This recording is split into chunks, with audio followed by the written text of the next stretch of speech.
Hello friends, आपल्या सर्वांची आवडती मालिका तू ही रे माझा मितवा या मालिकेच्या आजच्या सोमवार 29 जूनच्या एपिसोडमध्ये एकानंतर एक धमाकेदार ट्विस्ट आले आहेत.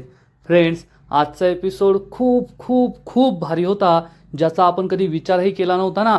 असं काहीतरी घडलंय. मग नेमकं घडलंय तरी काय?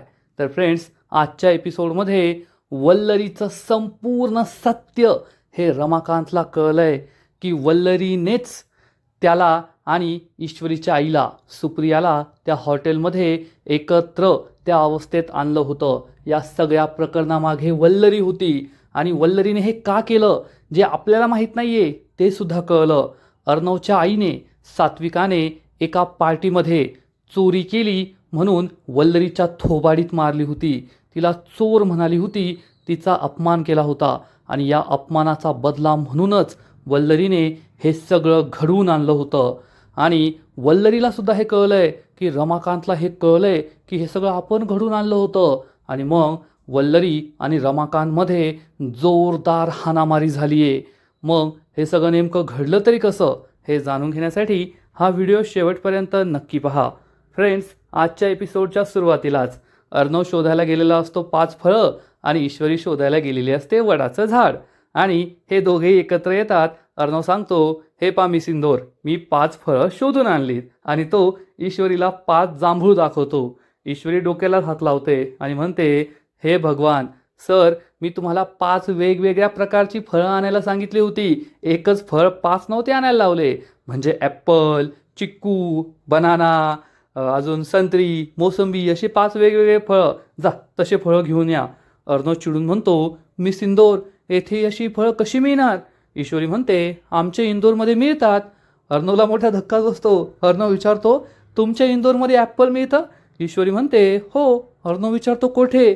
ईश्वरी सांगते, सराफा, छप्पन दुकान, मार्केटमध्ये सगळीकडे ॲप्पल मिळतं.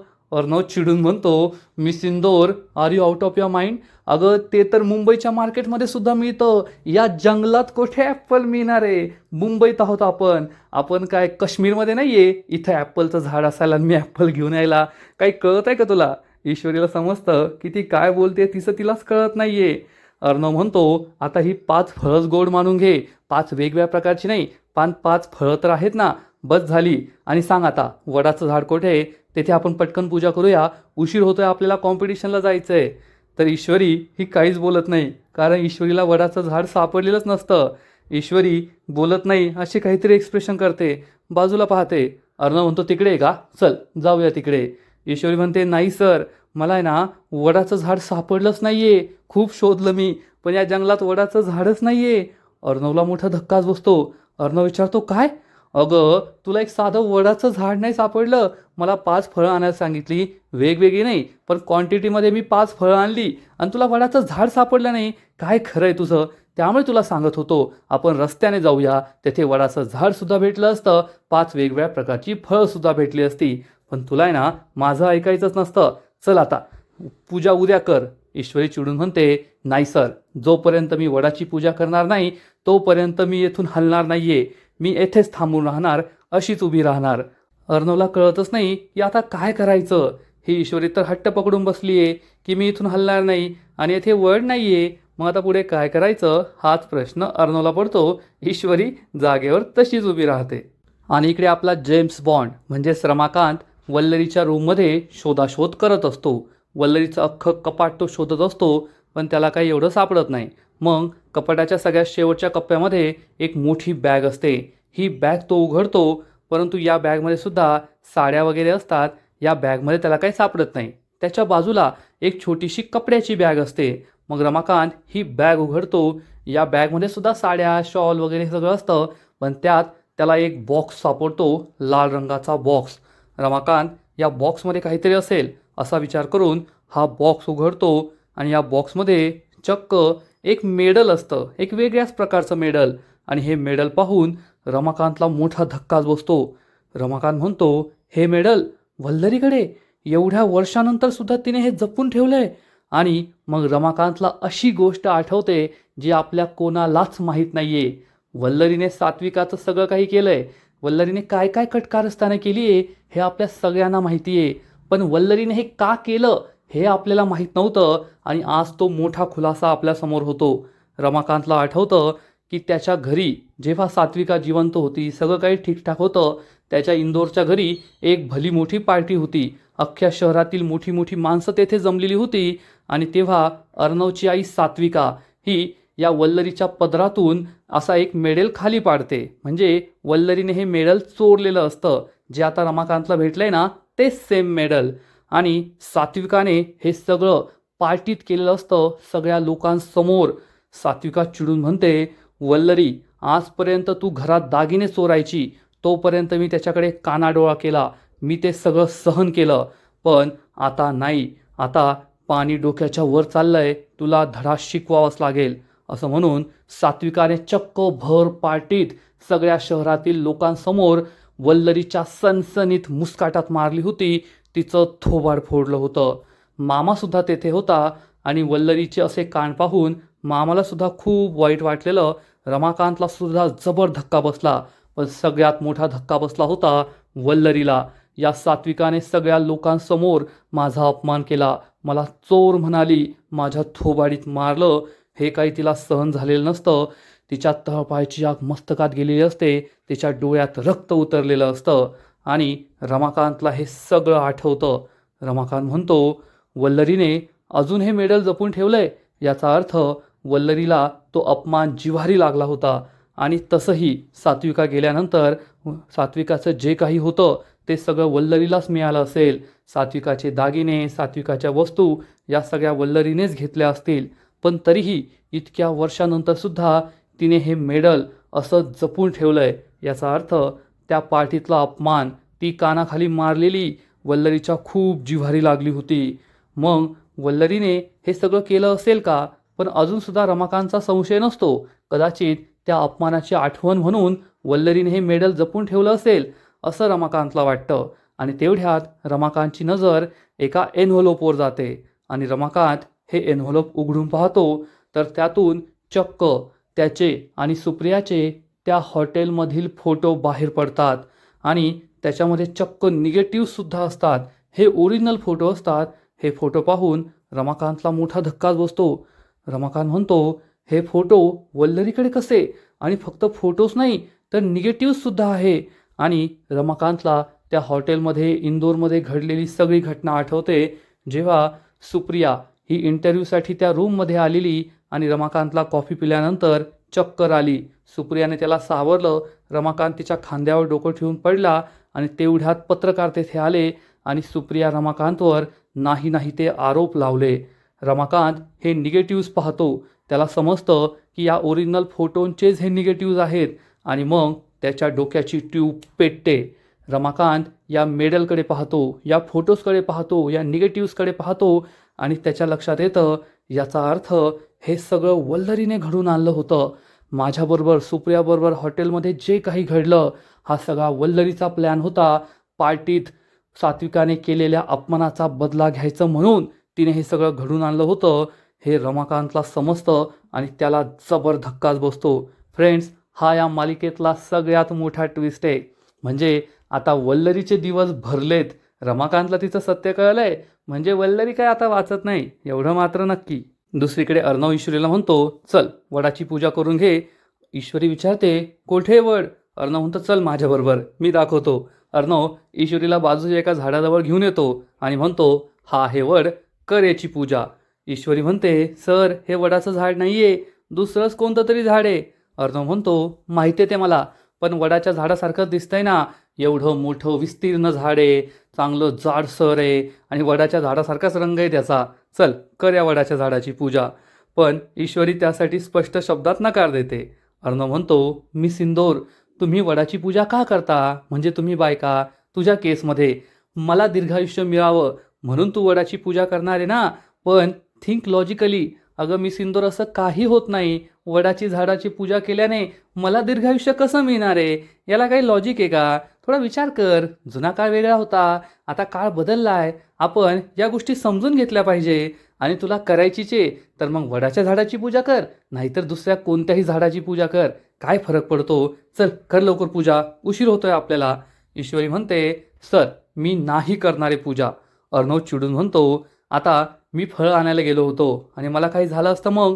तर ईश्वरी घाबरून लगेच अर्णवच्या तोंडाला हात लावते. अर्णव तिच्याकडे एकटक पाहतच राहतो. ईश्वरी ही त्याच्या तोंडावरून हात काढून घेते. अर्णव मला काही बरं वाईट होईल असं बोललाय हे ईश्वरीला काही सहन झालेलं नसतं. आणि इकडे रमाकांत हा या फोटोंकडेच पाहत असतो. रमाकांत म्हणतो, याचा अर्थ हे सगळं वल्लरीने घडून आणलं होतं. वल्लरी, तू खरंच खूप चुकीचं केलंय. तुझ्या या रागामुळे किती घरं उद्ध्वस्त झाली आहेत, सगळ्यांची आयुष्य उद्ध्वस्त झाली आहेत. माझी सात्विका हे जग सोडून गेली. माझ्या अर्णव आणि अंजलीला लहानपणीच आईबापाचं प्रेम नाही मिळालं. त्यांचे किती हाल झाले. हे सगळं तुझ्यामुळे झालंय आणि अजूनही तू याच घरात आहे. घरातील कोणालाच तुझं सत्य माहीत नाहीये. पण आता नाही, आता तुझं सत्य मी सगळ्यांना सांगणार. आता मी तुला सोडणार नाही. आता तुझा खेळ संपला. असा विचार करून रमाकांत लगेच उठून उभा राहतो आणि सगळ्यात आधी अर्णवला कॉल करतो. परंतु अर्णव आणि ईश्वरी जंगलात आहे. त्या दोघांच्या फोनला रेंज नाही आहे. त्यामुळे फोन काही लागत नाही. रमाकांतला खूप भीती वाटते. चिंटूचा फोन का लागत नाही आहे? चिंटू एखाद्या संकटात नसेल ना? काय झालं असेल? पण तेवढ्यात रमाकांत म्हणतो, नाही नाही नाही, असं काही नसेल. चिंटू त्याच्या स्पर्धेच्या तयारीत असेल म्हणून फोन स्विच ऑफ केला आहे. असं काही नसेल. पण आता मी काय करू? नाही, मी त्या वल्लरीला सोडणार नाही आहे. मी आता घरातील सगळ्यांसमोर तिचं सत्य आणणार. तिने जे काही केलं आहे त्या पापांची फळं तिला मिळायलाच हवी. आता मी तिला सोडणार नाही आहे. मी संपूर्ण घरातील लोकांसमोर तिला एक्सपोज करणार. असा विचार रमाकांत करतो आणि या फोटोजकडे, या मेडलकडे पाहतच राहतो. हेच त्याच्याकडे सगळ्यात मोठं शस्त्र असतं त्या वल्लरी विरुद्ध. आणि इकडे ईश्वरी ही अर्णवला म्हणते, सर, येथे मी तुमच्या दीर्घायुष्यासाठी पूजा करणार आहे आणि तुम्ही असं काहीतरी अभद्र बोलताय. असं काही बोलू नका. अर्णव म्हणतो, ठीक आहे, पण आता काय करायचं ते तरी सांग. आता कशी वडाची पूजा करायची? तर ईश्वरी म्हणते, ते मला काय माहीत नाही आहे. मी येथेच थांबणार आणि वडाची पूजा करणार. त्याशिवाय मी इथून हलणार नाही. अर्णव म्हणतो, अरे व्हॉट वड वड वड, नाही येथे वड, काय करायचं? ईश्वरी म्हणते, पण मला वडाची पूजा करायचीच आहे. आणि अर्णव सर, तुम्हाला माहिती आहे का, जेव्हा आपलं लग्न झालं नव्हतं ना, त्याच्या आधीसुद्धा मी वडाची पूजा केली होती. आणि मी प्रार्थना केली होती की मला असा नवरा मिळू दे जो आयुष्यभर माझ्या पाठीशी खंबीरपणे उभा राहील, मला प्रत्येक संकटात साथ देईल. आणि वडाने माझं ऐकलं. मला अगदी तसाच नवरा मिळाला आहे जो प्रत्येक संकटात माझ्या पाठीशी खंबीरपणे उभा राहतो. म्हणून मला वडाची पूजा करायची आहे. Please sir. अर्णवला सुद्धा हे पटतं की आता ईश्वरीची श्रद्धा आहे तर आपण काय करू शकतो. ईश्वरी म्हणते, सर, वड आता शोधायलाच हवा. मला वडाची पूजा करायचीच आहे. अर्णव विचारतो, पण येथे वड नाही आहे ना, मग काय करायचं? ईश्वरी म्हणते, ते तुम्ही पहा, मला काही घेणं देणं नाही आहे. मी तर वडाची पूजा करणार, त्याशिवाय मी येथून हलणार नाही. अर्णव म्हणतो, आता नाही आहे ना वड, आणि मग आता मी तरी काय करू शकतो? तर तेवढ्यात ईश्वरीला एक खूप भारी आयडिया सुचते. ईश्वरी म्हणते, सर, हे ताट पकडा. अर्णव म्हणतो, आत्ता कसं? दे ताट. जायचं आहे ना? ईश्वरी म्हणते, नाही, तुम्ही इथे थांबायचं आहे, मी जातीये. अर्णव विचारतो, काय? ईश्वरी म्हणते, थांबा 2 मिनटं, आले मी. असं म्हणून ईश्वरी तेथून निघून जाते. अर्णव 1 तास तेथे थांबतो आणि म्हणतो, या मुलीचं काय करावं ना, काही कळतच नाही आहे. ईश्वरी कुठे गेली असती काय माहीत. अर्णव तेथेच थांबलेला असतो आणि त्याच्या मोबाईलला रेंज आहे का हे पाहण्याचा प्रयत्न करतो. पण अर्णवच्या मोबाईलला काही रेंज येत नाही आणि अर्णव तेथे तसाच उभा असतो. आणि इकडे रमाकांत सगळे पुरावे घेऊन वल्लरीच्या रूमच्या बाहेर पडणार. तो दरवाजा उघडतो. एवढ्यात वल्लरी त्याच्यासमोर येऊन उभी राहते. वल्लरीला पाहून रमाकांतला मोठा धक्काच बसतो. तर वल्लरीला सुद्धा मोठा धक्का बसतो की रमाकांत हा माझ्या रूममध्ये कसा? हे दोघे एकमेकांकडे पाहतच राहतात.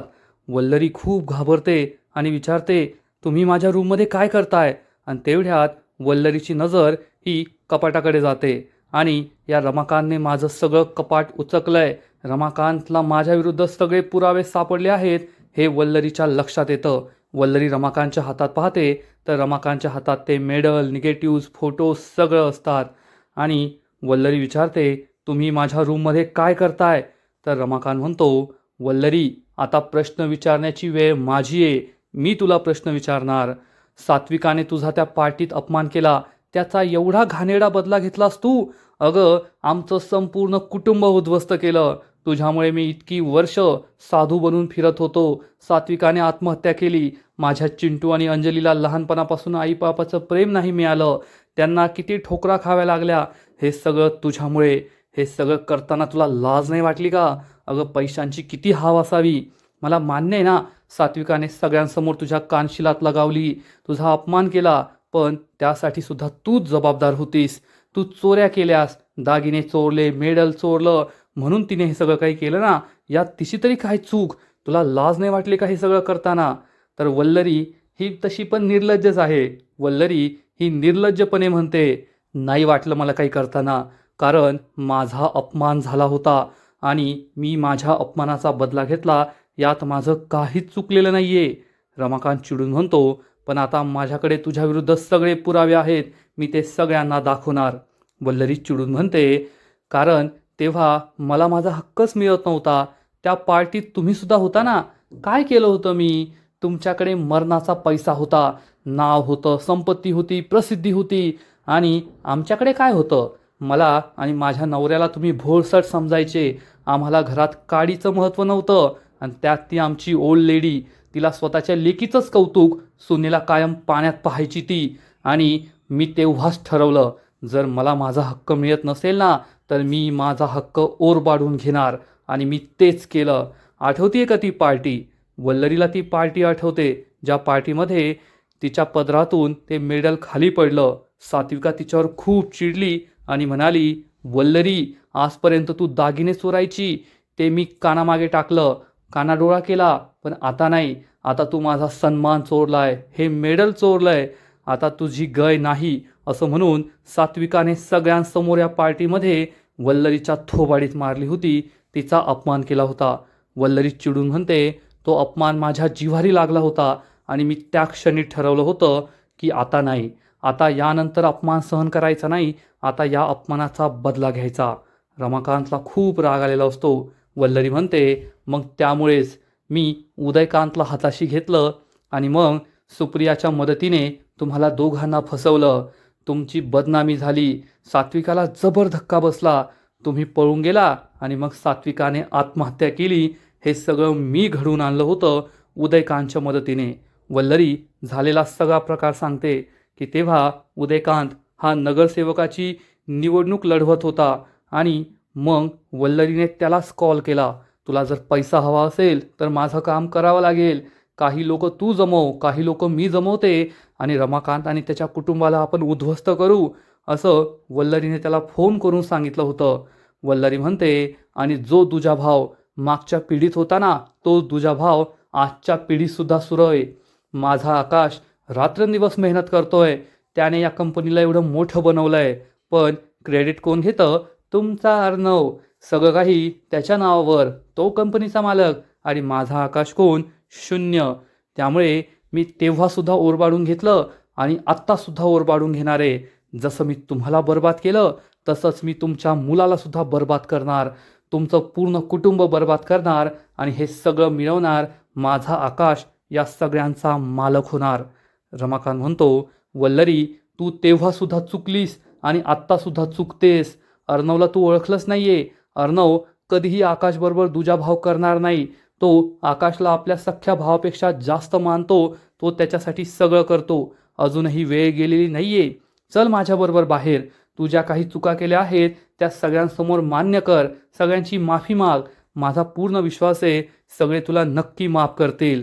तर वल्लरी चिडून म्हणते, हे हट, मी जे काही केलं ना त्याचा मला काहीच पश्चाताप नाहीये. मी जे केलं ते योग्यच केलं आणि मी कोणाचीही माफी मागणार नाही, कारण कोणाला सत्य कळणारच नाही की मी काय केलंय, आणि तुमच्या डोळ्यासमोरच मी हे सगळं मिळून दाखवणार. माझा आकाश या सगळ्या साम्राज्याचा मालक बनणार, हे तुम्ही लक्षात ठेवा. रमाकांत खूप चिडतो आणि म्हणतो, हो बाजूला, मला सगळ्यांना सत्य सांगायचं आहे. पण वल्लरी त्याला थांबवण्याचा प्रयत्न करते आणि मग वल्लरी आणि रमाकांतमध्ये चक्क हाणामारी सुरू होते. दोघांमध्ये झटापट सुरू होते. रमाकांत बाहेर जाण्याचा प्रयत्न करत असतो, पण वल्लरी त्याला थांबवण्याचा प्रयत्न करत असते. मग आता या हाणामारीत कोण जिंकणार? रमाकांत हा खरंच सगळ्यांना सत्य सांगू शकेल का हे पाहायला मजा येईल. इकडे अर्णव ईश्वरीची वाट पाहत असतो तेवढ्यात ईश्वरी पूजेचं ताट घेऊन तेथे येते. अर्णव विचारतो, मी सिंदूर काय करतीयेस? तर ईश्वरी म्हणते, सर तुम्ही फक्त जागेवर उभं राहा आणि जे काही करतीये ते पाहत बसा. आणि मग ईश्वरी चक्क वड समजून अर्णवचीच पूजा सुरू करते. अर्णवच्या पायावर पाणी टाकते. अर्णव म्हणतो, अरे किती थंड पाणी आहे. ईश्वरी म्हणते, गप्प बसा. आणि ईश्वरी मग अर्णवच्या पायांना हळद कुंकू लावते. अर्णवच्या पायांची पूजा झाल्यानंतर ईश्वरी उभी राहते आणि म्हणते, सर आजसाठी तुम्हीच माझे वड आहात. तुम्ही माझे सत्यवान, मी तुमची सावित्री. आणि माझ्या सत्यवानालाच वड समजून मी तुमची पूजा करणार आहे. देव ती नक्की गोड मानून घेईल. अर्णवला आश्चर्याचा धक्काच बसतो. ईश्वरी म्हणते, तुम्ही गप्प बसायचं, काही बोलायचं नाही. मग ईश्वरी दोऱ्याचा बंडल काढते. अर्णवला हात पुढे करायला लावते. अर्णवच्या हाताला हा दोरा बांधते आणि म्हणते, अर्णव सर आता पहा मी काय करते. अर्णव तिच्याकडे एकटक पाहतच राहतो आणि बॅकग्राऊंडमध्ये तू ही रे माझा मितवा या मालिकेचं सुंदर शीर्षक गीत सुरू होतं. आणि ईश्वरी चक्क अर्णवलाच वडाचं झाड समजून त्याच्या चारही बाजूने फेऱ्या मारते आणि त्यालाच दोरा गुंडाळते. फ्रेंड्स, आजपर्यंत इतिहासात अशी वटपौर्णिमेची पूजा कुणीही केली नसेल. कोणत्याही मालिकेत, कोणत्याही पिक्चरमध्ये, चित्रपटामध्ये असं कधीच झालं नव्हतं जे ईश्वरीने केलं आहे. आता ही जोडी युनिक आहे, त्यामुळे त्यांची वटपौर्णिमासुद्धा युनिकच आहे. आणि ईश्वरी अर्णवलाच वडाचं झाड समजून त्याला दोरा गुंडाळते. बॅकग्राऊंडमध्ये अतिशय सुंदर गाणं सुरू असतं. ईश्वरी आणि अर्णव तर खूप छान दिसत असतात. दोघे एकमेकांकडे प्रेमाने पाहत असतात.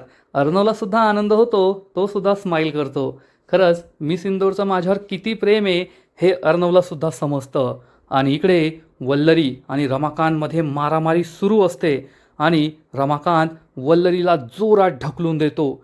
वल्लरी ही कपाटावर जाऊन आदळते आणि रमाकांत हा रूम बाहेर पडणार. तेवढ्यात वल्लरी ही अतिप्रचंड वेगाने तेथे साईड टेबलवर ठेवलेला एक भला मोठा फ्लॉवर पॉट उचलते आणि रमाकांतच्या डोक्यात घालते. त्यामुळे रमाकांतच्या डोक्यात खूप जोरात लागतं आणि रमाकांत हा जमिनीवरच कोसळतो आणि एका क्षणात बेशुद्ध होतो. वल्लरी ही लगेच रूमचा दरवाजा लावून घेते, कडी लावून घेते. रमाकांत बेशुद्ध पडलेला असतो. वल्लरी चिडून म्हणते, रमाकांत या वल्लरीला एक्सपोज करणं एवढं सोपं नाही आहे. आता तुझा खेळ खल्लास. असं म्हणून वल्लरी रमाकांतजवळ येते. रमाकांतच्या हातात जे पुरावे असतात, मेडल, निगेटिव्ज, फोटोज, हे सगळं ती घेऊन टाकते. बिचारा रमाकांत अजूनही बेशुद्ध असतो. वल्लरी म्हणते, तुला काय वाटलं होतं तू मला एक्सपोज करशील? अरे इतकी वर्ष हा गुन्हा मी पचवलाय आणि त्यासाठी अनेकांचे जीव घेतलेत. मग तू काय चीज आहे? आता तू सुद्धा मरणार. आणि बिचारा रमाकांत हा तसाच बेशुद्ध पडलेला असतो. आणि इकडे ईश्वरी आणि अर्णवची रोमॅन्टिक वटपौर्णिमा सुरू असते. फ्रेंड्स, हा सीन खरंच खूप भारी आहे. हा एपिसोडच खूप भारी आहे. एकीकडे रमाकांत आणि वल्लरीचं जबरदस्त हाणामारी सुरू आहे आणि इकडे ईश्वरी आणि अर्णवचा रोमांस सुरू आहे. ईश्वरी अर्णवला डोरा गुंडाळत असते आणि तेवढ्यात अर्णव हा ईश्वरीला थांबवतो. दोघेही एकमेकांच्या डोळ्यांमध्ये हरवून जातात. इकडे आजीला हा मोठा आवाज आलेला असतो. त्यामुळे आजी वल्लरीच्या रूमजवळ येते. रूमचा दरवाजा उघडण्याचा प्रयत्न करते, पण वल्लरीने दरवाजा लावलाय. वल्लरी आतमध्ये आहे. त्यामुळे आजी दरवाजा ठोठावते. वल्लरी वल्लरी. वल्लरी म्हणते, हो आई बोला ना. तर आजी विचारते, काय गं वल्लरी, कसला आवाज आला होता? वल्लरी सांगते, अहो आई काही नाही, ते मोठं मेकअप बॉक्स पडला ना त्याचा आवाज आला. आजी म्हणते, ठीक आहे मग दरवाजा उघड ना, मला येऊ दे आतमध्ये. वल्लरी म्हणते, आई रूममध्ये खूप पसारा आहे आणि मी मेकअप करते ना, 5 मिनटं मी आवरून येतेच बाहेर. आजीला संशय येतो की काहीतरी गडबड आहे, पण नक्की असंच काहीतरी असेल असा विचार करून आजी तेथून निघून जाते. वल्लरीचा जीव भांड्यात पडतो. बरं झालं ओल्ड लेडी निघून गेली. आणि वल्लरी ही रमाकांतकडे पाहते. इकडे ईश्वरी ही अर्णवला डोरा गुंडाळत असते. अर्णव तिला थांबवतो आणि म्हणतो, मी सिंदूर, तू इम्पॉसिबल आहे. तर ईश्वरी म्हणते, सर शेवटी बायको तुमची आहे ना, जसा नवरा तशी बायको. अर्णव ईश्वरीला विचारतो, मी सिंदूर, खरंच मी तुझा सत्यवान आहे का? तर ईश्वरी म्हणते, नाही सर, मी तर तुमची चेष्टा करत होते, मी तर असंच बोलले. अर्णव विचारतो, खरंच? ईश्वरी म्हणते, हो खरंच, कारण सत्यवान इतका भडकुचन नव्हता, नुसता भडकायला. अर्णव म्हणतो, वा रे वा. तेवढ्यात ईश्वरी जोरात ओरडते. अर्णव विचारतो, व्हॉट? ईश्वरी म्हणते, सर आपल्याला उशीर होतोय, जायचं आहे ना आपल्याला, चला चला लवकर निघायचं आहे आपल्याला, चला हे काढा दोरा काढा. अर्णवला काही दोरा काढता येत नाही. ईश्वरी ही कसाबसा त्याच्या डोक्यातून हा दोरा बाजूला काढते आणि म्हणते, चला अर्णव सर निघायचं आहे. अर्णव त्याची तयारी करत असतो आणि ईश्वरी ही हात जोडून म्हणते, खरंच आज मी मनोभावे पूजा केली आहे आणि माझी ही पूजा नक्कीच यशस्वी होईल. अर्णव सर आणि मी 7 जन्म नक्कीच एकत्र राहू. आणि इकडे वल्लरी रमाकांत जिवंत आहे की नाही ते चेक करते. रमाकांत जिवंत असतो. वल्लरीला खूप भीती वाटते. वल्लरी लगेच आपला फोन शोधते आणि उदयकांतला कॉल करते आणि सांगते, उदयकांत तुला एक लोकेशन पाठवते, त्या लोकेशनवर आत्ताच्या आत्ता यायचं, मला तुझ्या मदतीची खूप गरज आहे. उदयकांत फोन कट करतो आणि मग वल्लरी रमाकांतकडे पाहतच राहते. आता वल्लरीने काय ठरवलंय हे देव जाणे. आणि आजचा एपिसोड येथेच संपतो. फ्रेंड्स, तुही रे माझा मितवा या मालिकेचा आजचा एपिसोड खरंच खूप भारी होता, इंटरेस्टिंग होता. असा एपिसोड रोज रोज पाहायला मिळत नाही. आजचा एपिसोड पाहायला खूप मजा आली. आजचा एपिसोड तर भारी होता, पण या मालिकेचा पुढील एपिसोड आणखीन भारी असणार आहे. आणखीन मोठा ट्विस्ट त्या मालिकेत येणार आहे. मग नेमकं घडणार तरी काय, तर पुढील एपिसोडमध्ये आपण पाहू. वडाची पूजा तर झाली, पण मग त्यानंतर अर्णव ईश्वरीची गाडी पंक्चर होईल. आता गाडीचं पंक्चर जंगलात कसं काढायचं हाच प्रश्न या दोघांना पडणार. आणि इकडे उदयकांत आणि वल्लरी रमाकांतला किडनॅप करतील, त्यांच्या अड्ड्यावर बांधून ठेवतील आणि रमाकांत उदयकांतला ठणकावून सांगेल, तुमच्या दोघांचं सत्य तर मी अख्ख्या जगासमोर आणणारच, तुम्ही पाहतच राहा. आणि इकडे अर्णव हा ईश्वरीच्या मदतीने गाडीचा टायर बदलणार. यामध्ये सुद्धा यांचा रोमांस सुरूच असेल. आणि इकडे राजेश हा चक्क जेलमध्ये बसून बॉम्ब बनवणार आणि म्हणणार, अर्णव तुझा हिशोब तर मीच चुकता करणार. आणि तो एखाद्या राक्षसासारखा हसू लागेल. म्हणजे आता पुढे काय होईल ना हे पाहायला खूप मजा येणार आहे. तर फ्रेंड्स, तुम्हाला सुद्धा तुही रे माझा मितवा ही मालिका आवडते का, नक्कीच कमेंट करून सांगा. आणि या मालिकेचे असेच नवीन नवीन एपिसोड, नवीन नवीन अपडेट सर्वात आधी पाहण्यासाठी व्हिडिओला लाईक करा, शेअर करा, चॅनलला सबस्क्राईब करून बेल आयकॉनवर क्लिक करा. म्हणजे या मालिकेचे नवीन नवीन एपिसोड तुम्हाला सर्वात आधी पाहायला मिळतील. खूप खूप खूप धन्यवाद.